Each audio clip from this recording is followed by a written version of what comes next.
May 1991. Start. Friends, it gives me very great pleasure to be present here on the joyous occasion of the Republic Day. Many years ago, on this day, we gave to ourselves a constitution and brought into being a government of the people, for the people, and by the people. In spite of various pressures and difficult circumstances that we had to face from time to time, we have been able to make progress in many fields. Today, we are regarded as one of the largest democracies of the world. This is something which every Indian should really be proud of.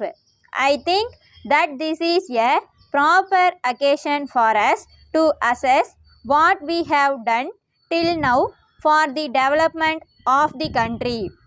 At the same time, we have to think about what should be done in the future. As you are aware, the governments both at the center and in the states are implementing various welfare schemes. These schemes are drawn up keeping in view the welfare of all the people in the country.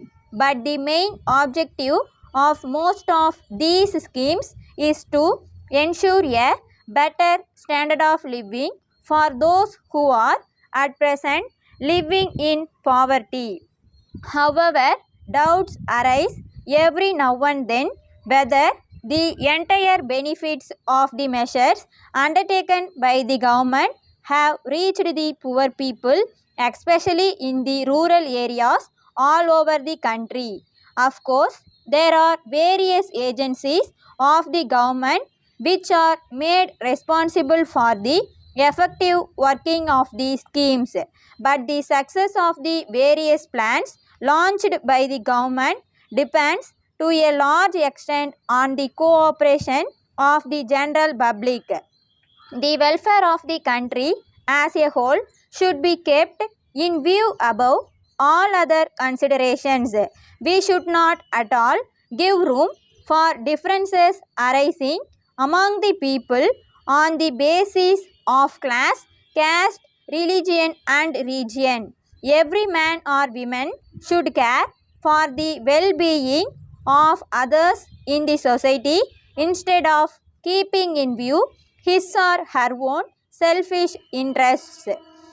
If such an attitude is created in the mind of every Indian citizen, I have no doubt that our country will be able to become one of the most developed nations of the world. I hope that the young men and women who are gathered here on this occasion will take an active part in all efforts in this regard. I think it is my duty to say before concluding a few words by way of giving a special advice to the school children who have assembled here in large numbers. Today, we can easily say that the children of our country get the best type of education in terms of both quality and content. But the students should realize that they should not confine themselves just to learning whatever is taught in a school or college. They should have a spirit of inquiry and think more and more about the ways and means of putting to practical use the knowledge gained by them in the educational institutions. If they develop such a spirit in themselves, they will have a real thirst for knowledge.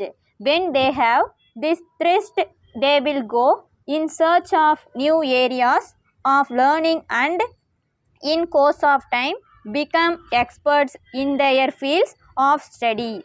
If all these things happen, a day will certainly come when our country will occupy an eminent place in the world.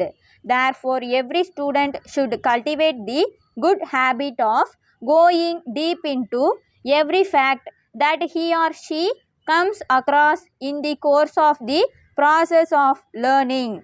Letter dated 10th May 1980 from Hotel Sangam, Madurai to Professor Raman Gandhi Road, Madras.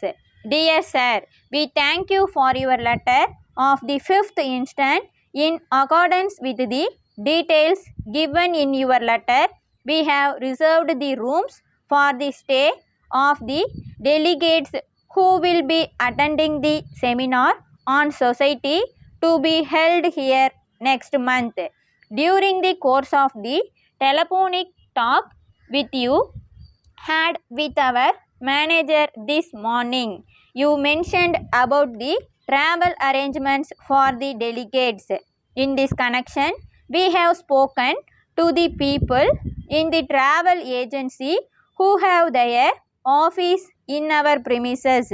They have agreed to take care of everything, including air bookings, reservations in trains and visits to places of interest in and around the city. We hope that they will also be writing to you in this regard. From the program sent by you along with your letter, we find that the delegates have some free time in the afternoon of the last day. As you know, this part of the state is well known for its various types of folk dances. If you are interested, we can arrange cultural program of these dances in our Meenakshi Hall.